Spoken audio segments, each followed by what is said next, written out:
जय हिंद दोस्तों। आप सभी दोस्तों का मेरे YouTube चैनल पर हार्दिक स्वागत है।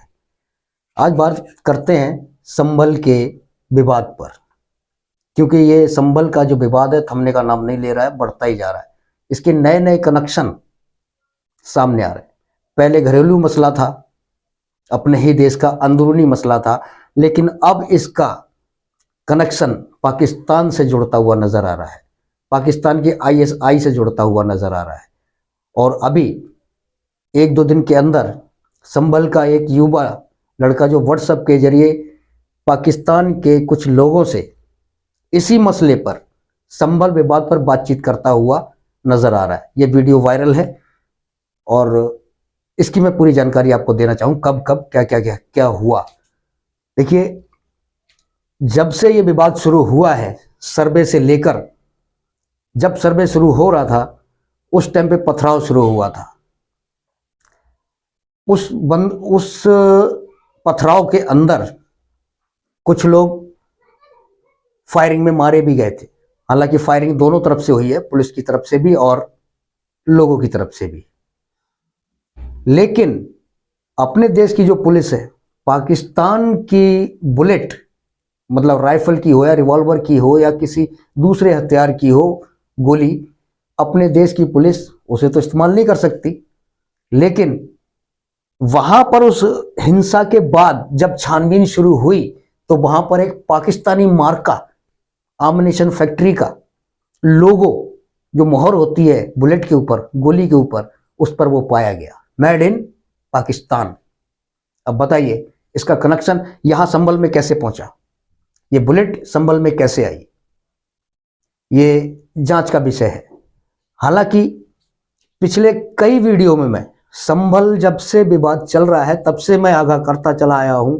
हर वीडियो के अंदर मैं सलाह दे रहा हूं शासन को भी, प्रशासन को भी, कि इसकी जांच की जाए, क्योंकि वहां का जो चरित्र है संभल का वो मामूली नहीं है, बहुत ही घिनौना रूप है। वहां गुंडागर्दी है, बदमाशी है, और जमीनों को तो ऐसे हत्या लेते हैं, ऐसे हड़प लेते हैं, ऐसे मकानों को ऐसे हत्या लेते हैं कि सदियों से जैसे उनकी है, उन गरीबों का हक छीन लिया जाता है। ये तो रहा अंदरूनी मामला, उनका चरित्र है संभल के लोगों का ये। लेकिन आपका ध्यान मैं सिर्फ इस तरफ लेकर जाना चाहता हूं कि ये अंदरूनी हमारे देश का जो मसला है वो बाहर कैसे पहुंचा और बाहर से कैसे कनेक्शन है। देखिए, 15 या 20 साल हो गए, मुझे आज भी याद है कि एक छापा हमारी देश की खुफिया एजेंसी ने डाला था संभल के अंदर। वहां पर कुछ आतंकी पकड़े गए थे, उनका कनेक्शन भी पाकिस्तान की ISI और दूसरे आतंकवादी संगठन से उनका लिंक था, ऐसा सामने आया था। लेकिन कुछ हथियार भी बरामद हुए थे, कुछ दस्तावेज भी थे जो आपत्तिजनक थे। लेकिन उसके बाद क्या हुआ, शासन और प्रशासन उसको गिरफ्तार करके ले गए और खामोश होकर बैठ गए। आगे जांच करने की जरूरत नहीं पड़ी, जरूरत महसूस नहीं हुई, क्योंकि ये मसला इतना मामूली भी नहीं है और आसान भी नहीं है। मामूली इसलिए कह रहा हूं कि ये बहुत ही खतरनाक मसला है कि हमारी देश की सुरक्षा और सौहार्द से जुड़ा हुआ है। हर घर के अंदर नाजायज हथियार मिलेंगे आपको, हर घर के अंदर डकैत मिलेंगे, हर घर के अंदर चोर मिलेंगे। अजी ऐसा कौन सा काम है जो संभल के लोगों में होता नहीं। संभल की जामा मस्जिद जो है, जिस पर अभी विवाद चल रहा है सर्वे का, मंदिर मस्जिद का, तो वहां से कुछ दूरी पर एक खग्गू सराय नाम से मोहल्ला है। सबसे ज्यादा रिकॉर्ड जो खराब है खग्गू सराय का है, क्योंकि मैं संभल को इतनी अच्छी तरह से जानता हूं जितना मैं अपने आप को नहीं जानता। मैं अपने आप को नहीं जानता जितना संभल के लोगों को मैं जानता हूं। मेरे शब्दों पे ध्यान दीजिए कि मैं कहना क्या चाह रहा हूं।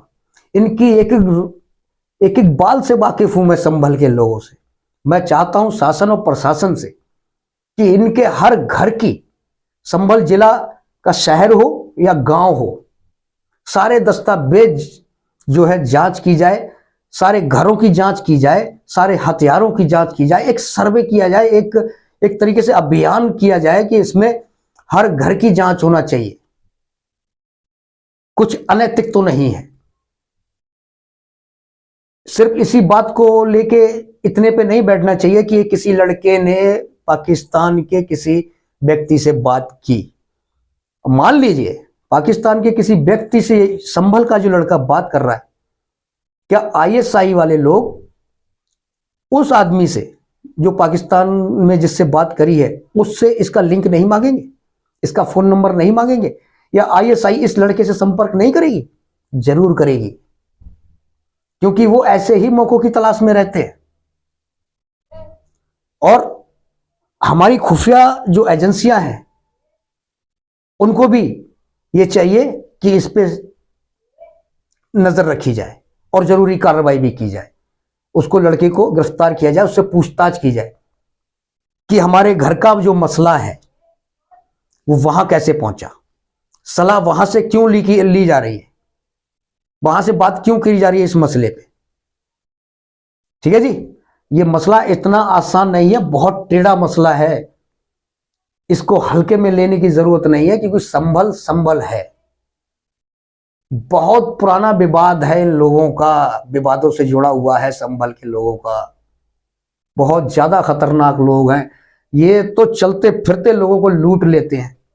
वो आपने एक जगह सुनी होगी, आला ऊदल और पृथ्वीराज चौहान के समय में एक पाट गड़ा हुआ है, टंगा हुआ है किले के ऊपर एक खूंटी के अंदर, तो वो बुढ़िया रात के टाइम पे चक्की चला देती थी, और वो सराय थी, सराय के अंदर जो मुसाफिर होते थे कि बुढ़िया ने अब वो चक्की चला दी, अब सुबह हो गया, और उस बुढ़िया के 4-5 बेटे थे, बेटे रास्ते में लग जाते थे और मुसाफिर अपना सामान उठा के और निकल पड़ते थे, रास्ते में वो बुढ़िया के बेटे उसको लूट लेते थे।